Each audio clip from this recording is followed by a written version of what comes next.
Checking the audio here. Go ahead and get started. Okay, so today's live stream is really more about. I know I didn't give a lot of lead time coming into this one, but I wanted to discuss the nice thing about these videos. It'll stay on the Facebook page, so you can watch it whenever you want, and I'll try and do them on a regular basis. If you have questions, save them, write them down. If you happen to be able to catch this live stream and want to ask questions, I have the comment board up here, so feel free. It's a little delayed because I'm running through OBS Studio this time. If you caught me yesterday, I was kind of testing out the live stream. It's a little bit faster if you just do it directly through the Facebook live stream option, but you can't use your desktop, and obviously that's kind of a key feature of this whole thing. So thanks, Mike, for helping me set up this the whole starting video and everything. I gotta play with that a little bit more later. But anyway, on to today's topics. So we're developing a new resin line. I wanted to discuss some of the options that with it and some of the reasons why we're doing it, and really what it all comes down to is supports. So there's a whole new industry developing around.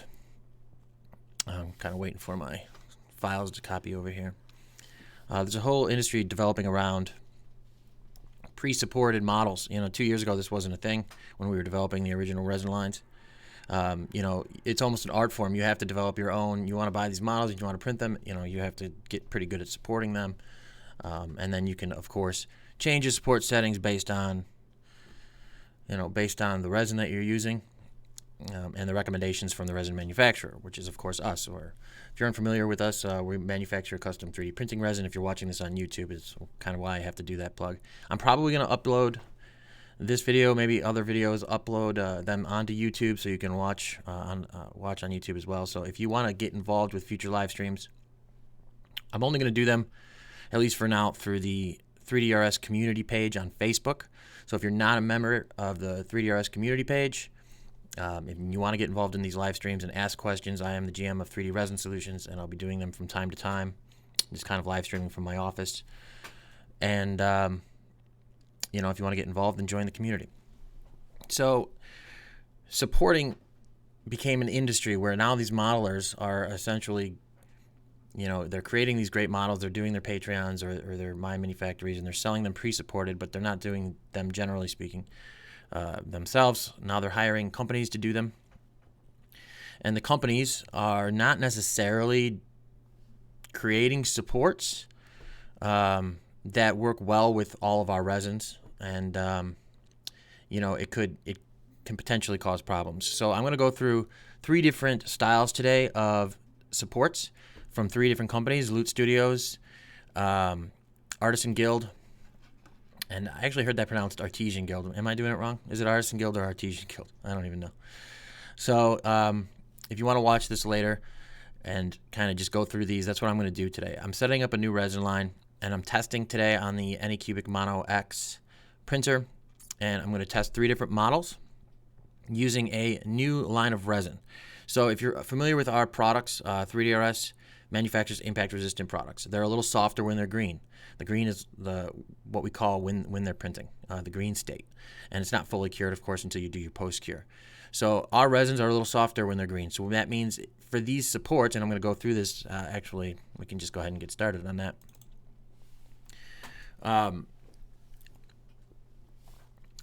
I just downloaded the Photon Workshop onto this new PC here because I kind of got set up in my office. So this is all new. I kind of have to set some of this up. So I think it shouldn't be too difficult. So we get our build platform here. I really don't like this software. Feel free, if you join, feel free to ask questions, and I'll kind of catch it and see if I can answer them. So I'm going to give an example here of, I guess we'll start with Loot Studios. And I printed 2 of these already. One of them's behind me if you can see it. I think it's Quark. So we'll do the supported version because that's what we're going to be talking about today. And I like the solid prints. I like the feeling of the solid prints. So here we go. So here's an example of a Loot Studios model. I'm going to do 2 of them here.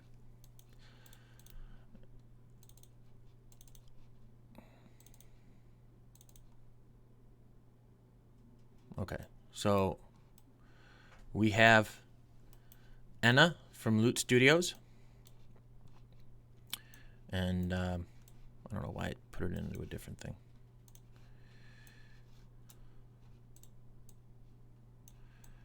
So these are Loot Studios pre-supports. Let's take a look at one of the bases.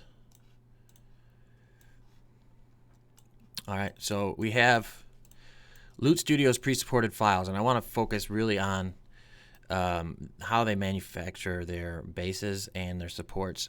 So their support density is really nice. So these bases print well with Fast Plus and Hero Resin and Standard Resin. I've printed this one, so I think I have it here. Hold on.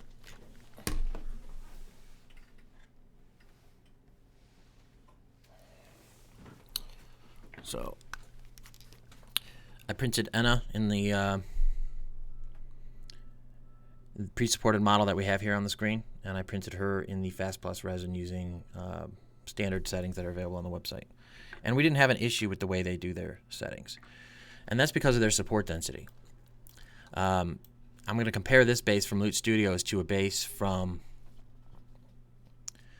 I forget the name. I think it's, let's take a look here.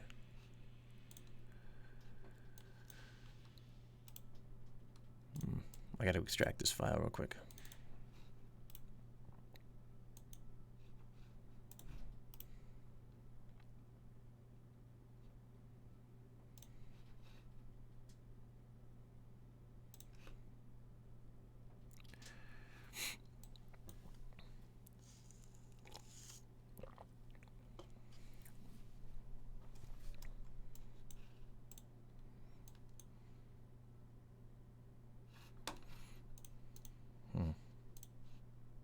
So just give me 1 second. So I can't see these. Mike, what's going on? Sorry, I didn't get these comments. I don't know why they're not coming through on the live stream thing, but whatever. I could see them on here. Chitterbox software for sure. I haven't learned the Prusa software yet. I will. So, yeah, I'll take care of that. Arch Villain. Yeah, that's it, Matt. Yeah, so I have the two bases that we're talking about here. These are Loot Studios supports. They work great. These are things, though, so this is something that I would worry about if I was printing with Fast Plus, and that's this long model itself. So if I was going to print this, and I didn't do this during the test, but if I was going to print this, I would definitely just put a support on that support so it doesn't start to move out of the way. Again, when it's softer, when it's printing, and these things kind of have to go a long way up the z-axis to print properly. So if I was printing with Fast Plus, I would just tack on just 1 or 2 little extra supports right there to make sure that this thing is where it needs to be when all these little extrusions from it, these tree branches, come off of it. Once that happens, then you have a lot of weight on one side of this support. And if this support isn't supported with Fast Plus in it, and it's or Standard Resin, and it's in its green state, then there's a potential that it'll slightly move out of the way, and you probably won't end up with a failed print, but it'll be slightly off, just slightly, just a little bit. So, but Loot Studios does a great job at supporting their models. I really like their models. So if we take a look at, I'm going to delete this here. I'm going to keep Loot Studios base here. And let's take a look at their base. This is Armoros pre-supported model. All right, we'll take a look how they did their base. So this is an example of something that simply won't work with Fast Plus. If I took this off, let's see if I can. Yeah, can you guys see that all right? Or is it my head in front of it? I got to kind of keep an eye on this because my head's right in front of the video. Sorry, guys. I am new to this whole streaming thing. So let's take a look at this. This is a base from Armoros, and I did print him as well. Oh. So here's this guy here when he's all completed. And this was in a new resin, research and development resin, that we're going to talk about here today. So it's not Fast Plus. But you end up with a failed print if I were to print this with Fast Plus, and for a couple reasons. One, the supports density is just not there. So it would print great until it got to about here, right? And then it's going to start to warp. And the reason for that is, I mean, forget about everything. If we get to, let's pull this down here. When the print gets to about here, and the model gets pushed against the resin tank from the build platform, it's going to slowly start bending slightly. And the bigger it gets, the more it's going to bend. And it'll still continue to print, but it won't be where it needs to be. You'll end up seeing these layer lines starting to come on, and it won't be a nice smooth print. And that is strictly because the impact resistant resins that we make, the Fast Plus, they have a little bit of a softer nature to them when they're printing. So, not saying you can't print this model, because you absolutely can. I would just have to come in here and just start adding supports. I hate the software, but I would come in here and I would just, let's see, I would just start tacking these on right across just the way they did. And if I did this all the way up, and I anchor this model down so it doesn't move and it doesn't kind of wiggle out of the way from the pressure of the build plate, then it would print just fine. It wouldn't have an issue. These right here, these might. So these are some of the challenges that we're dealing with. As the industry comes into pre-supported models, basically if you buy a model from Arch Villain here and it's pre-supported, you want to just plug and play, right? And I don't blame you at all. You don't want to spend the time going through and supporting files that you either purchased in the past or you recently purchased. I mean, I think I paid $20 for this file. So there's nothing more devastating than getting a file, throwing it on pre-supports, and printing it, and it's going to be an 8 to 10 hour print most likely, and it comes out as a fail. And I understand that. So we've been working pretty diligently, not only to kind of put out more information on how to support Fast Plus, which is our most popular resin right now, and how to support Hero Resin. We're going to go into those things. We're going to build support pages for how to do those supports, because it's still a great resin and it's still very popular and it sells very well. But we do need to continue research and development on what's called green rigidity. That's how it's worked when we're formulating these resins. We're working on a resin that has green rigidity. So most of these resins are, technically speaking, hard resins because they get a Shore D value when they're fully cured. They get a Shore D of over 80. Not Hero Resin. Hero Resin will be around 70. But Fast Plus and Standard Resin, currently, if you fully cure them, they get very hard, 85, I think, at the Shore D level. So I just want to discuss that. That's how these resins are being developed. We're developing these resins and testing these pre-supported models that use supports that would not otherwise work with Fast Plus or Hero Resin without additional supports being added, additional work being done for them. So that's what I'm going to do in this video. We've been working on it for a while. A green hard resin it gets very quick rigidity and handles these supports, and we proved it out by printing this model in full scale in one piece. No additional supports were added, and it's straight from the purchase.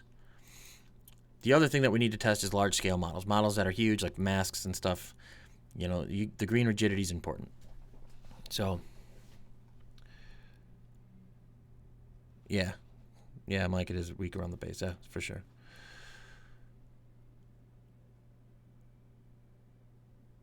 So I'm trying to read some of these comments.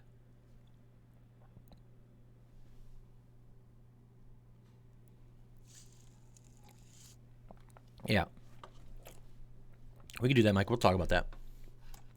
So I'm going to set up a test print here today. I'm going to be printing on the Anycubic Mono Wax, and I'm going to be testing a new resin.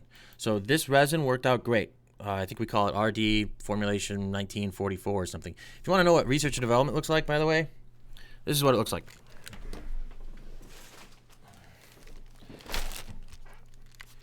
You talk about how we develop resins. It's bags and bags and bags of failed prints that look like crumbles, and varying degrees of success. And we basically print these any cubic. We did a lot of research and development, just printing these short 1 hour prints. This one's any cubic, their test file. So through that, we can pretty much now use the information that we developed from doing these hundreds and hundreds of prints and hundreds of failures and countless FEP fails and a lot of carcasses of 3D printers that failed or we broke. We could pretty much have a really good idea of how do we want to go a direction. So how do we increase the green rigidity of, let's say, a Fast Plus formulation? And that's essentially was the goal. We want to be able to just throw on these pre-supported models from Atlas, I believe, did these. Atlas does a cast and play and a number of other people. And this was customers who brought this up to us. They're like, man, your resins are great for this, but not for this. So we started the research on it. And because of all the research that we've done in the past, we were able to pretty quickly go, okay, so if we want to increase our green rigidity and develop a hard resin, this is the direction we need to go. And we proved that out by printing this file. And that's why we test with these files. But the problem is, and just straight up, it's a little stinky. We didn't like the smell of it. So right now we have a formulation that's fantastic and it works. And what we're trying to get is a feel for, can we, now that we've improved the formulation, we've improved the rigidity of it. It's a great little formula and it works fantastic. I did multiple prints with it. Where we are today and what the file is I'm setting up today is an attempt to reduce the odor. It's not like, I guess it depends. I don't know how important it is to the end user. I know a lot of users have, their vent hood set up and they vent it out anyway, and it's not a big deal. Not everyone has that.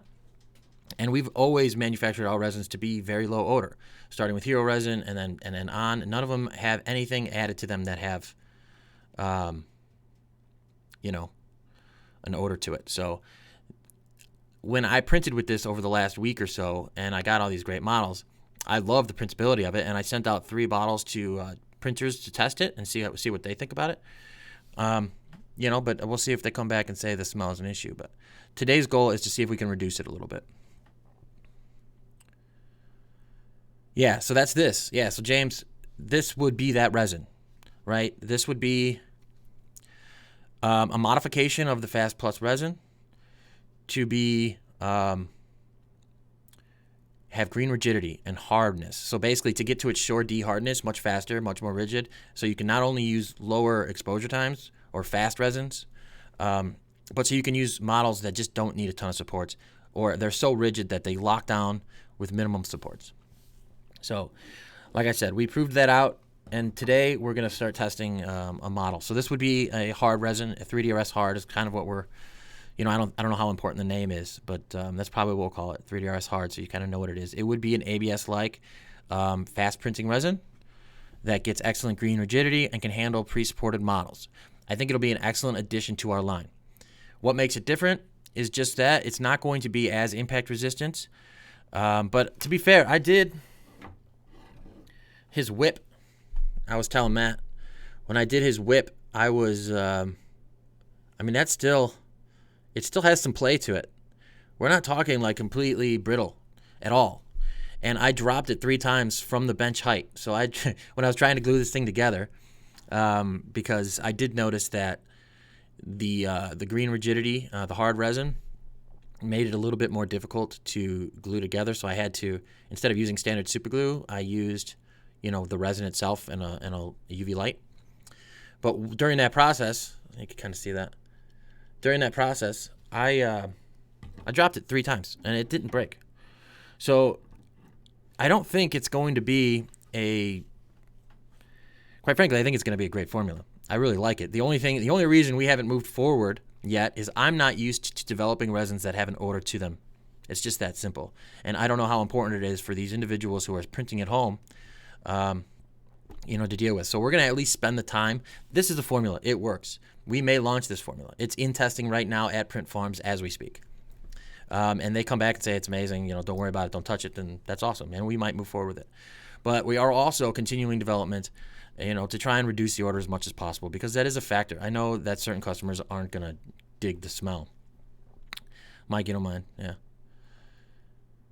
So heat resistance, going back to James' questions, it is going to be ABS. Like, I will get the heat resistance tested on it, and I think it will be at least reasonable. Definitely better than Fast Plus, and definitely better than the standard resin. I don't know how it's going to compare to the Blueprint resin. We actually have those bones out testing right now.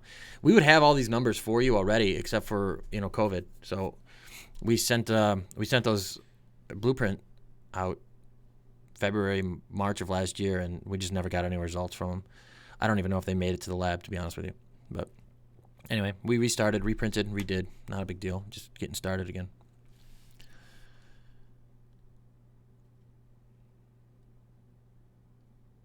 What kind of heats are we talking about, James? Like, what kind of temperatures do you think you'll be getting to?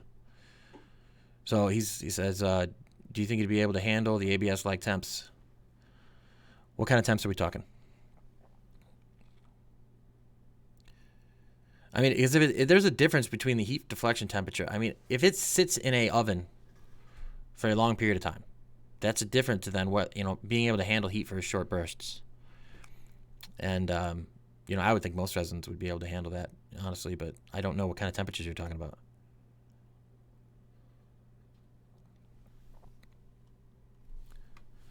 So anyway, I'll keep going. I know. I'm sorry about the delay. I could see myself. This is a little confusing, to be honest with you, because I could see myself in two different screens. One's what you guys, I think, are seeing, and one is what I'm seeing, and they're about 30 seconds apart, maybe even closer to a minute. So we're dealing with a bit of a lag. I don't know if that's internet or just the nature of streaming. I'm not used to streaming, so. But anyway, so I'll continue working here. James, if you want to fill me in and see if you know what kind of temperatures we're talking about. 240-ish. All right, cool.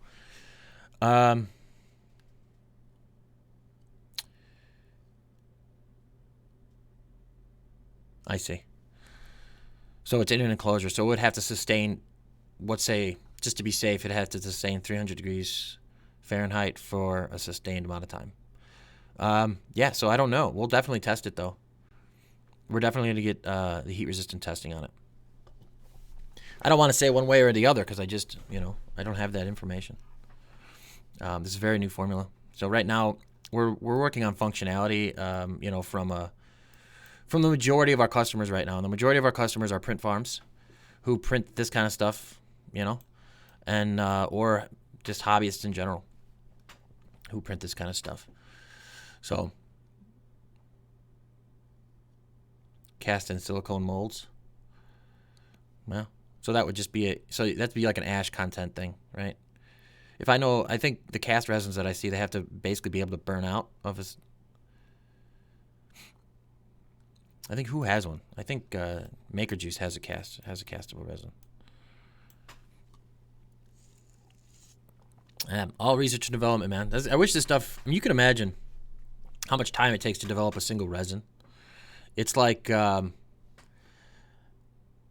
just to have an idea of a goal in mind, and then you have to combine all these raw materials. But the amount of variables involved. I mean, can you imagine? So just you have a formula that in your mind or you think it's going to work, but then the print fails, and then the print fails, and it's like, okay, well, is it the resin, or is it the printer? So then it's like, all right, well, we're going to need a fleet of these things. We're going to print the same resin on 5 different identical printers, same settings and everything, and we'll go from there, right? So just from that standpoint, the time involved in deciding whether or not you have a formulation that works, or you have a formulation that's failing. Just deciding on that can be very difficult. So you got to think like all of these of this bag of prints that we did hundreds and hundreds of prints. It always worries me, or it keeps me up sometimes at night. To like, man, in there might be the perfect formulation, and I just didn't know it because the print failed for a mechanical reason or something like that, and we didn't realize it or didn't catch it or something like that. So, yeah. For monoscreens, yeah, so it depends on the printer, but I mean, the only resin printer I don't have tested right now is the Mono X, and I have it or not the Model X, I'm sorry, the ePax X10, and I have it sitting right there. I just got to get it unboxed and start testing. Any of our resins will print on the mono screens. We are going to begin adjusting our resins, and moving them towards pretty much mono specific, meaning they'll be far more printable on mono screens, still printable on original LCD screens, but more geared towards mono. As I'm pretty sure mono's going to take over, right? I mean, is there any debate on that? Is there any debate that mono's not going to take over?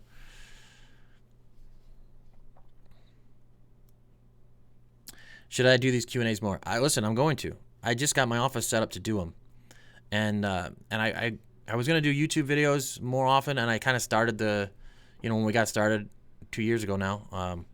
I did some YouTube videos. The reality of it is I'm far too busy to do YouTube videos and cut them and do the time, and I like just sitting here having a conversation. This is easier for me. So, just feel free to just ask whatever.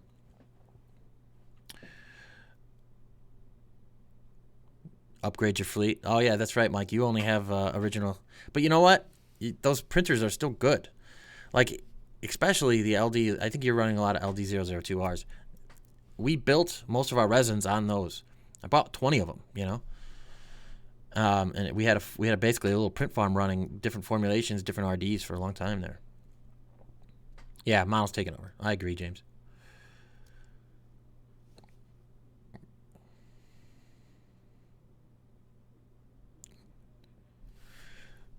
Sorry, I'm just reading. Converting a CR10.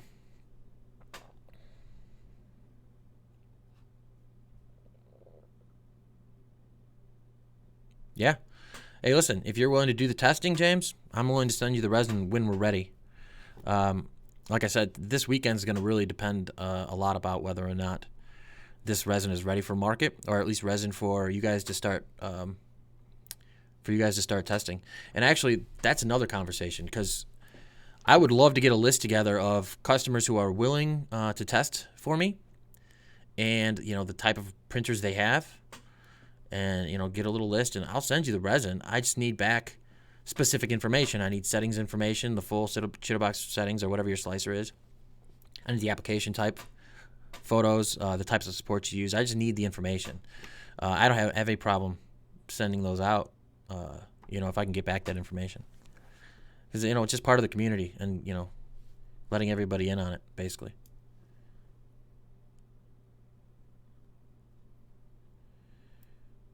He's done nothing but sing praise of your resins. Who? Who are we talking about, Reed? Not that I don't appreciate praise. All right, I'm getting caught in these comments here, which I don't mind. Keep them coming. I want to make sure I'm moving forward. Yeah, Steiner. Yeah, yes. We work closely together. He's a real nice guy. So I'm sure he has praised our resins. He was the original Sidekick tester. He tested Sidekick when we came out with that. And, he had success with that. And I think, he had no problem moving away from it, but he definitely had success from it. So he was one of my original testers. He's also painting for us, And, yeah. All right, I'm going to keep on here.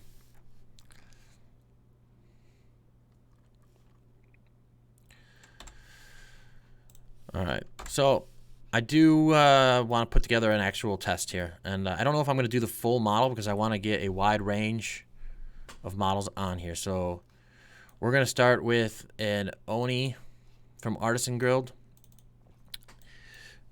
Ironically, these models is what we use to develop the Fast Plus resin. And, Fast Plus is our biggest seller. It's what everyone talks about. But the reality of it is Fast Plus came out in November. I think it was November 1st it showed up. So, we're talking 5 months. It's not a ton of time. So I'm going to continue to use these pre-supported models, because, I know what to expect when I see them. So I'm going to kind of grab one of these. I don't know if there's one in here that I haven't printed yet. I definitely did the Oni Beast a bunch of times. Is it frozen? I'm going to reload this page here. Yeah, all right. All right, so the test file here. Again, so if you're just joining us, we're testing a new hard resin. I printed with I see we got like, a few more visitors here. So I printed this model to prove out the actual resin chemistry. So we have a resin chemistry that works. It's been proven out. We've done all the testing on it. We have tensile strength testing out at the laboratory right now. We have 3 bottles out at customers or print farms for their testing, and I'll get feedback from that. I think it'll go very well. Right now, what we're attempting to do is go one step beyond the research and development of this new resin, and should try and reduce the odor a little bit. All the resins that we've manufactured in the past really have no odor. And this one, I noticed it. It's like, okay, well, I noticed it. If I noticed it, our customers will notice it. Let's see if we can kind of work to reduce it. If we can, we can. If we can't, it's going to be up to you whether or not you guys, if it's something that's important to you or not. But we'll continue working on it. But anyway, so back to the print. We're going to do a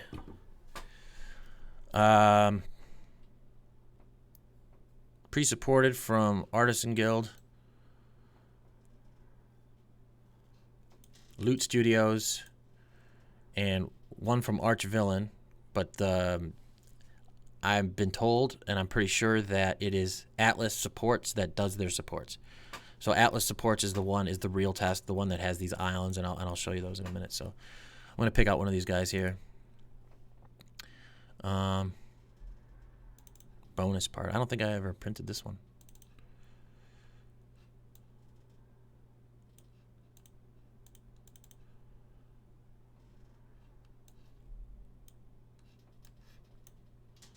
Oh, he's printing those flat on the build port. Flat on the build plate is not a test, unfortunately. That will print. Okay, these aren't supported. Or maybe I missed something here. Pre-supported. I got to go into this folder here. Idiot.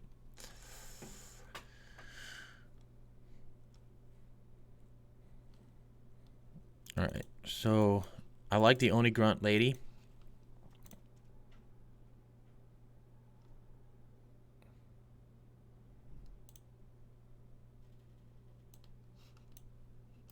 I've used her to test in the past several times, and the reason is if she gets a lot of small supports down by her feet, and what will happen is if this model fails, her feet will fail. So she'll print perfectly, but she won't have a leg. But notice how Artisan Guild does their supports, and I believe his name is Greg, who actually does this, and he does a great job. Everyone knows him. He's the 3D Print Pro or whatever. He does amazing work. But the way he does his supports, they're nice and thick. It gets a nice anchored support here down. This is nice and anchored. These long, this isn't that big of a model, but as it goes up and it climbs up the Z-axis, you have a lot of support here for these smaller ones that eventually come off. And this here will be anchored so well and in such a good position that this won't fail. This little support here, even though it gets gradually smaller, it doesn't have enough weight, to really push anything out of the way during the printing process. So these tend to work well. This is a great test model, pre-supported from Artisan Guild. I believe Greg does it. So we're going to put that one on the build plate. That's a good test. All right, so Loot Studios. I've done 2 of their models already, so I'm going to... I don't think I've done Bands and Hill. So if possible and when possible, I like to reprint or print new models, because they're good for advertisements, and plus they're good for the collection. And Mike's got to paint them, so he likes painting. We'll do the 75 millimeter supported. Solid. So solid versus hollow is important because the stress that you put on those supports, if it prints solid, it'll print hollow. All right, let's take a look at this dude. That looks like a cool print. Feel free to holler, guys. If I'm not, if you can't see, because I keep forgetting that I have this, needs to be not in front of my face, So, like if I have it down here, you guys can't see anything, but I can see it just fine. So I got to make sure it's up here when I'm doing this. All right. All right. So this dude, Loot Studios, very cool. He's got a model base I got to put on.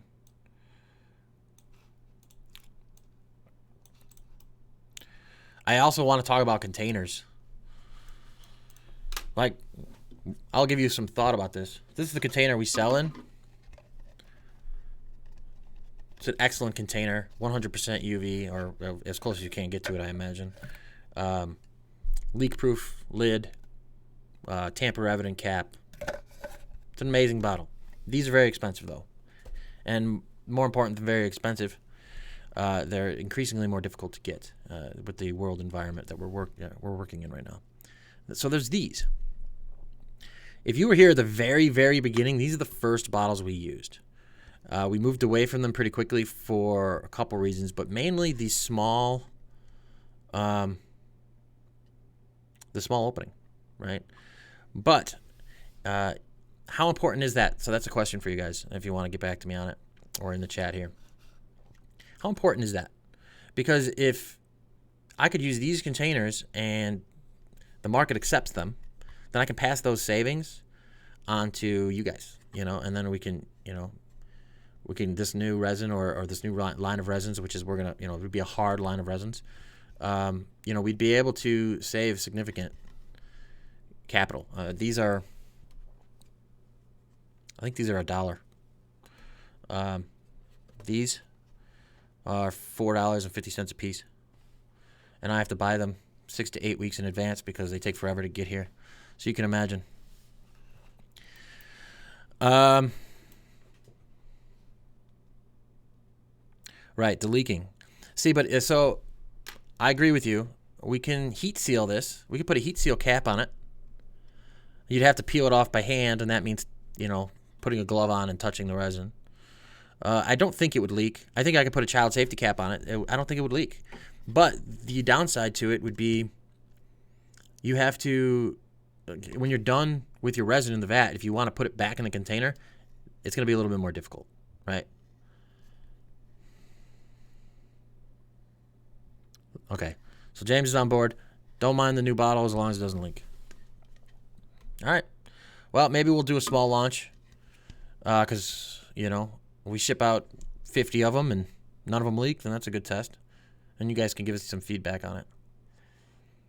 But these are pretty easy to fill up in a fill machine. But consider the fact that if you pour this into the resin vat, it's going to be more difficult to get back in there without a funnel of some kind. But, funnels are readily available at any hardware store, so I don't know. It's hard to know what's important to customers and what's not. So that's why I like these. I like the idea of these live streams. So just feel free to ask, comment. If you have an idea or something I missed, shoot, All right, so here we have so far testing our new hard resin. I have a Loot Studios model. I have an Artisan Guild model that I've printed many, many times in the past. So I have many prints to compare it to. Never printed this Loot Studios model. It's a good test because you see these trees here, these long supports that don't have a ton of support. But even this is nice here. This is why I like Loot Studios. So you see here, can you see that real well? Let's see if I can angle this where you guys can see it. They have these supports here that support the supports. Sometimes you have to support the supports. There's a lot of pressure on these supports when they're printing.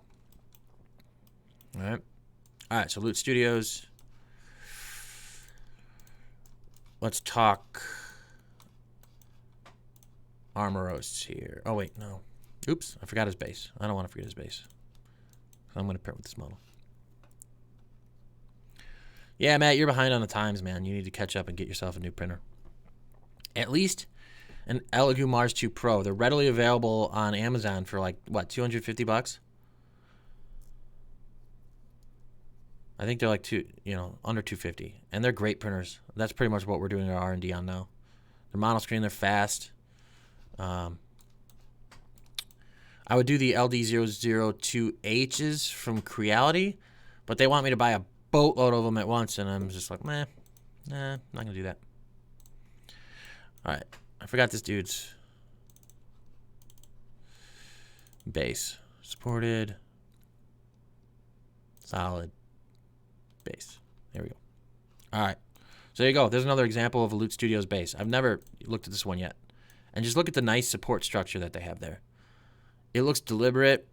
I mean, these are all spaced the same. I don't know if they have an auto support feature that they've set up and kind of keyed in so it's perfect.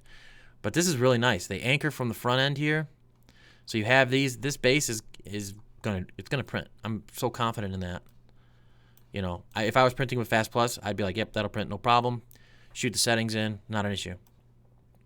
But of course, this is a experimental resin, so I can't say with that much confidence, but I don't see why it would fail. We'll be discussing tomorrow if it does, and maybe making some modifications to solve that problem. I keep having to refresh this page. Sorry about that. Did you guys see that logo? The Forge UV logo that I put on that? What's your opinion of that? That was from 3 years ago when we were first starting deciding whether or not what we were going to call the company. And I have this whole sheet of different logo ideas and name logo ideas, and for some reason when I launched this computer, I had that file showed up on my screen, and I was like, huh. I opened it up, I'm like, what's this? All right, Armoros. So I decided, just as an eye catcher, I just threw that Forge UV logo onto the post. It's not bad. I mean, it's not a bad little design. It's not great. All right. So of Armoros, I want to print his base, but his sword is a good test. Here's why his sword is a good test. So let's take a look at Armoros' sword. This would not print well with Fast Plus. This is a very small diameter support here, and it has to travel a long way up the Z-axis to get to where it needs to be. Right? You need a resin that has green rigidity. Right? That's what we're developing here, and that's where we're going to shoot. So this makes a great test. This here as well, you see that? Can you see that? Zoom in on that.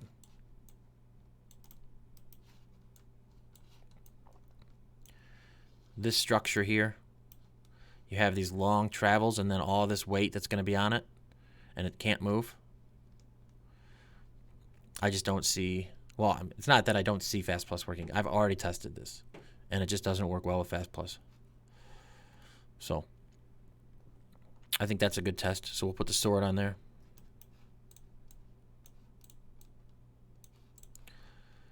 I only have about 500 grams of this material weighed up, so I hope we can't go too much here, but I don't think this will be 500 grams.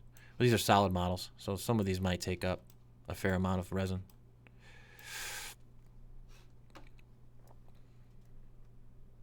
Yeah, there were a lot of logos and names. I like what we ended up with. All right, so we have his sword. Maybe we print his body. If I could fit his whole body on here. Oh, you know what? I haven't printed his wings. See how much of... Whoa. Wow. Okay, look at this. Wow. So that support right there. I mean, that's like... I guess that right there is the ultimate test. Because if that prints... then we have a very green, rigid resin that has... I mean, that support is just... Look at that. I mean, I don't even know... I'm going to print that for sure. I think I actually might need to. So I think that's a better test than this sword. If I can fit them both on, I'll do it. I mean, that wing is crazy. I don't think I'm going to be able to do both. So... right there.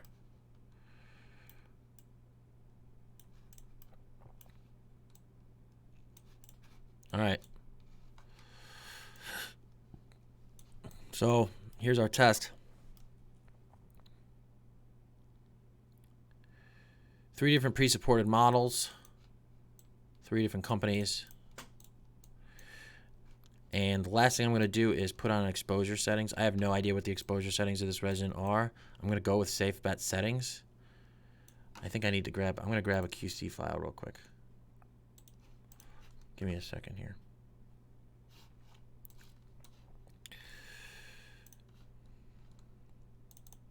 Got to jump into the drive.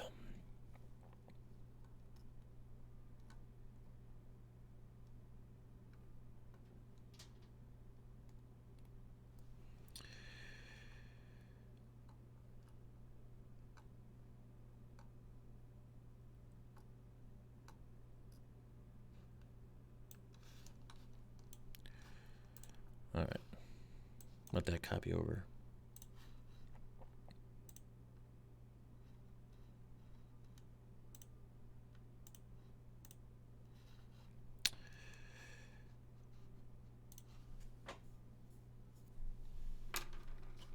All right. So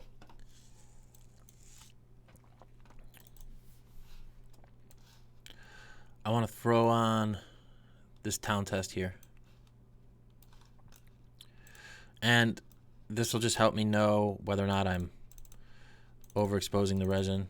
Just give me another layer of the test. Okay, so that's about right. Now to decide on our settings, and I could go safe bet settings. I mean, if it doesn't print, what worries me about this whole thing, like the most difficult test here is obviously this wing, this crazy wing. All of these supports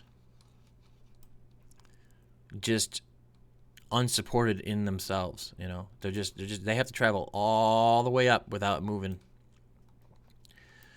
And which is fine for a rigid resin, which is obviously what they're doing their testing with, something that's more rigid.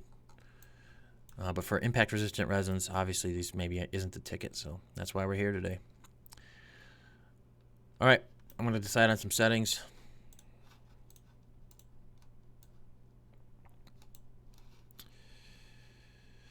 So in the configure here, I have the machine type as the Photon Mono X, if you missed that part, and that's what we're putting on the Photon Mono X. So I think safe bet settings for this material is probably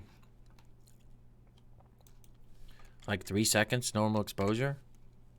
That's probably overexposed, but if it doesn't print at 3 seconds, then I'll either have to reset, re-level, and retry, or maybe discuss a slight formulation change. I think it'll probably print fine at 2.5 seconds. I think it'll probably print fine at 2 seconds, maybe. I have no idea how fast this resin is. Never printed with this resin. We printed with this, right?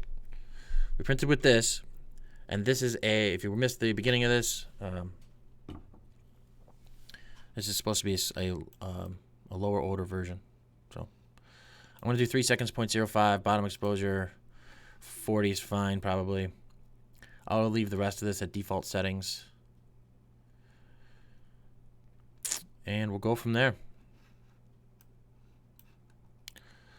I don't know if I want to start slicing this file until I end this live stream, because it's probably going to take a while to slice, and I don't know how much... well, I guess I could always reslice it. I don't know how much processing power. So you can see some of the past tests I've done in the past here. So we'll do hard test. I would name my files by the settings, so it's 0.05 or 0.05. We'll do 3 seconds here, 40 seconds bottom. I'll slice that out. So that's going to take a while. All right, so anybody else have any questions before we end this live stream? Like I said, I'm going to try and do these from time to time. If you have questions or you're watching this in the future, you know, I'll try and announce when I'm going to do them. It'll be random because I'm going to basically just be able to fit in an hour here and there. But I'll leave it on Facebook so you can watch this later if you want. It's already been an hour. It's crazy. It flew by. All right, so if you have any names for the resin, you want to become a tester, just PM me, let me know. Tell me what kind of machines you have and that you want to test the new resin or any resin that we have coming out in the future. I'll ship them to you in the new container, or not the new container, the new old container.